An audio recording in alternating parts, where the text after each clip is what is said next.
Jolotundo adalah sebuah desa di wilayah Kecamatan Jetis, Kabupaten Mojokerto, Provinsi Jawa Timur. Candi Jolotundo dibuat oleh Raja Udayana yang merupakan raja dari Kerajaan Bedahulu dari Wangsa Warmadewa, Bali.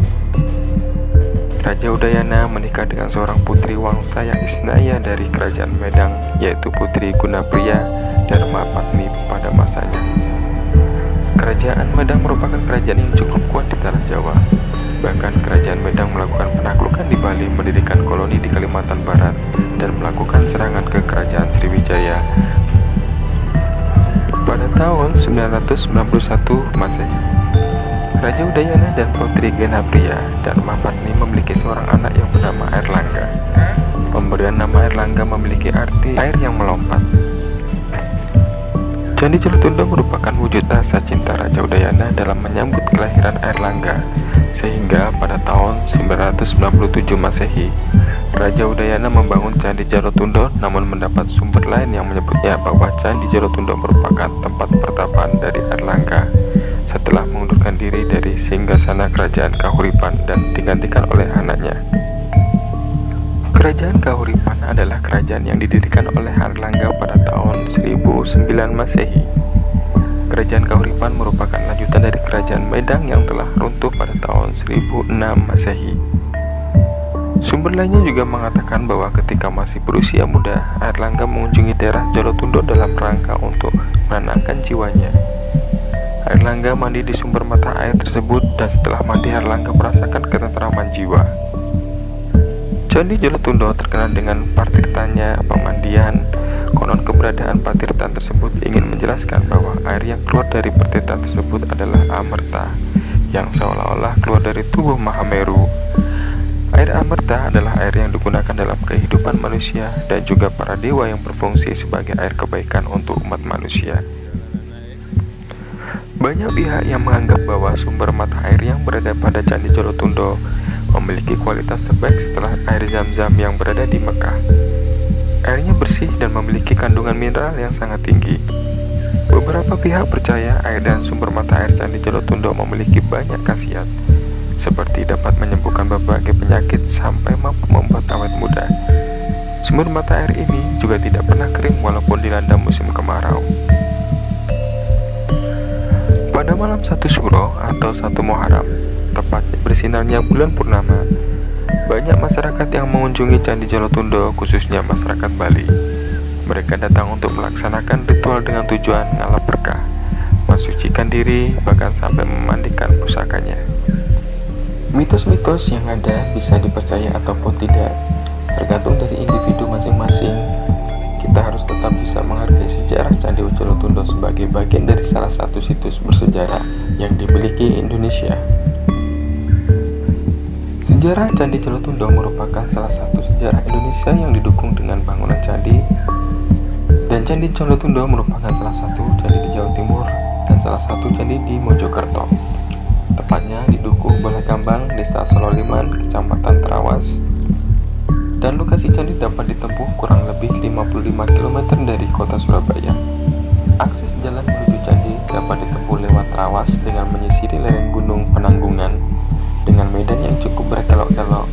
Candi Jolotundo juga dapat ditempuh lewat Ngoro Industri Park dengan akses jalan raya yang dilanjutkan dengan melewati perkampungan penduduk.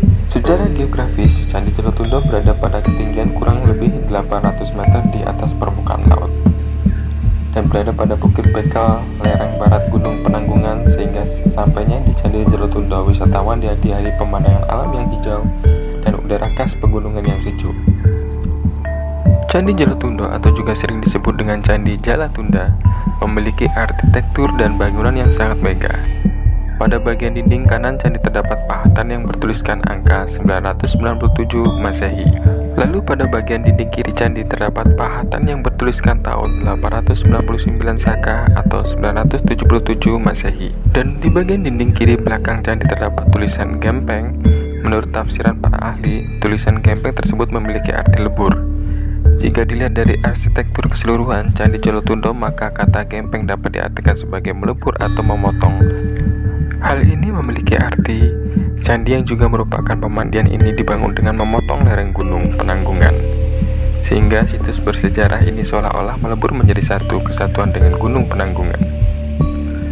Dahulu di bagian puncak Batur utama terdapat deretan panel relief yang juga memiliki fungsi sebagai jaladwara. Namun saat ini panel-panel relief tersebut sudah tidak lengkap lagi di Candi Jolotundo.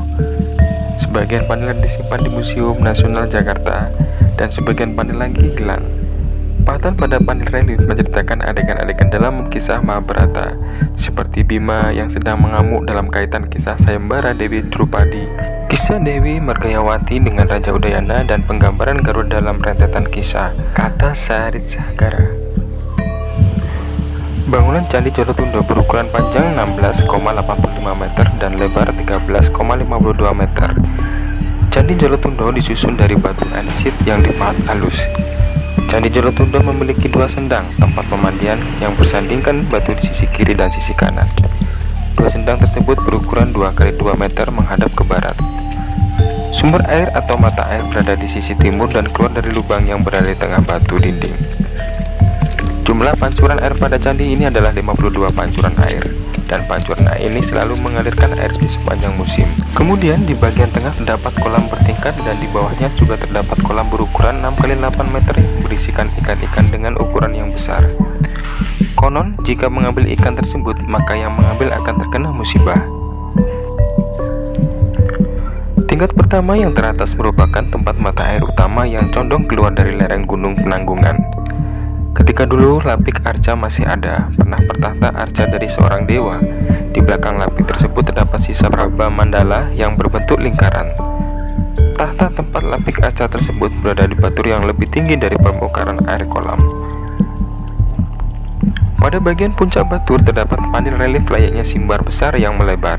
Kemudian di bagian tengah terdapat lubang untuk mengalirkan air keluar.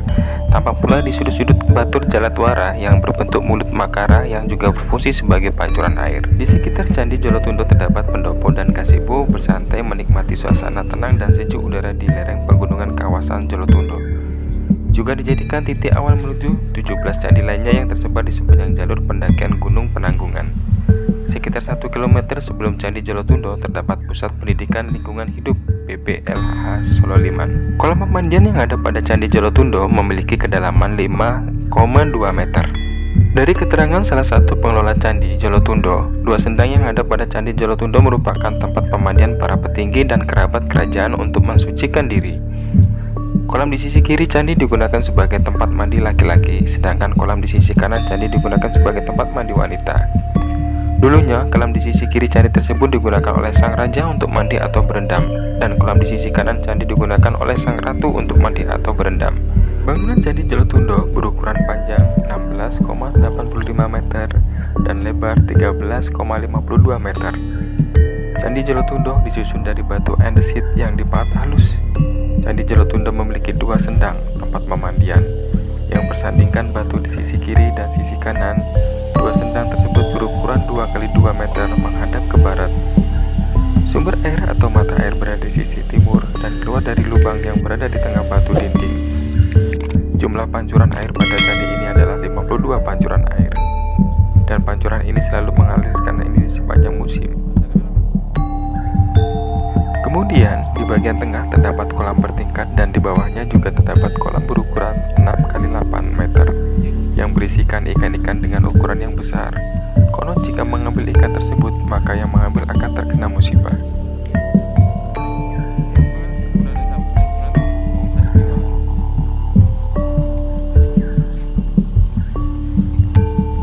Tingkat pertama yang teratas merupakan tempat mata air utama yang condong keluar dari lereng Gunung Penanggungan. Ketika dulu Lapik Arca masih ada, pernah bertahta arca dari seorang dewa. Di belakang lapik tersebut terdapat sisa Prabha Mandala berbentuk lingkaran. Tahta tempat Lapik Arca tersebut berada di Batur yang lebih tinggi dari permukaan air kolam tingkat pertama. Kali ini kita bersama dengan Yayasan Padaleman Rahayu, Uncar Banyuwangi, dan Paguyuban Satria Ora Aji Puger.